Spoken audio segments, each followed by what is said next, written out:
আসলে যেটা হয়েছিল বাবা, মানে ইফতার করতে বসেছি আমরা রোজাটা ভেঙে নামাজটা পড়তে যাই। মাগরিবের নামাজ শুরু করে দ্বিতীয় রাকাতে গিয়ে ওনার খুব সম্ভবত মাথা খুব জোরে ব্যথা করে ওঠে আর কি। সেক্ষেত্রে তখন নামাজ ছেড়ে আমরা সবাই বাবাকে ধরার পরে আমরা ডিসিশন নিয়ে আস্তে করে আমরা হসপিটালে নিয়ে আসি। আসতে চাচ্ছিলেন না, কিন্তু খুব প্রচণ্ড মাথা ব্যথার কমপ্লেন করছিলেন আর কি। তো এখানে আসার পরে আমাদের শাহাবুদ্দিন আঙ্কেল, ওনার সাথে কথা হলো, উনি পরে বাকিটা ম্যানেজ করলে এবং বাকিটা তো ওনার কাছ থেকে শুনেছে। ওরকম মানে সোশ্যাল মিডিয়া এবং বিভিন্ন জায়গায় অনেকভাবে কথা ছড়িয়েছে, আসলে ওই রকম কিছু না। বাট যেহেতু বয়স হয়েছে বাবার এবং কাজের চাপটাও একটু বেশি ছিল, সাথে সাথে রোজা রেখে একটু স্ট্রেসের মধ্যে পড়ে গেছিলো আর কি। তো আলহামদুলিল্লাহ আমি মনে করি বাবা অনেকটা ভালো আছেন এখন, আপনাদের দোয়ায় এবং আল্লাহর অশেষ রহমতে। আপনি সবাই আমার বাবার জন্য দোয়া করবেন। ওনার হলো ইনফেকশন, দুই রকম স্ট্রোক। একটা হলো রক্ত সাপ্লাই বন্ধ হয়ে যায়, আর একটা রক্তক্ষরণ। ওনার রক্ত সাপ্লাই বন্ধ হয়ে একটা স্ট্রোক করছে।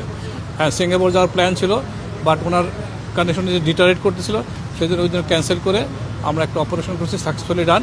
পেশেন্ট এখন ভালো আছে। এখন কি অবস্থা, মানে এর পরবর্তী কার্যক্রম কি আছে? Depends on the patient condition.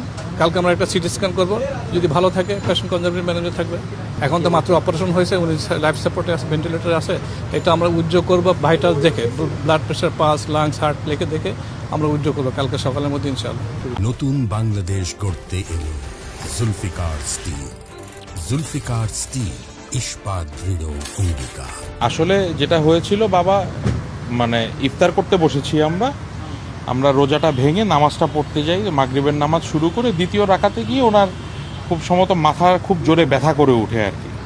সেক্ষেত্রে তখন নামাজ ছেড়ে আমরা সবাই বাবাকে ধরার পরে আমরা ডিসিশন নিয়ে আস্তে করে আমরা হসপিটালে নিয়ে আসি। আসতে চাচ্ছিলেন না, কিন্তু খুব প্রচণ্ড মাথা ব্যথার কমপ্লেন করছিলেন আর কি।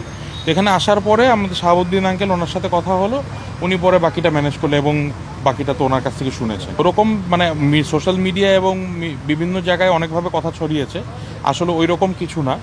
বাট যেহেতু বয়স হয়েছে বাবার এবং কাজের চাপটাও একটু বেশি ছিল, সাথে সাথে রোজা রেখে একটু স্ট্রেসের মধ্যে পড়ে গেছিলো আর কি।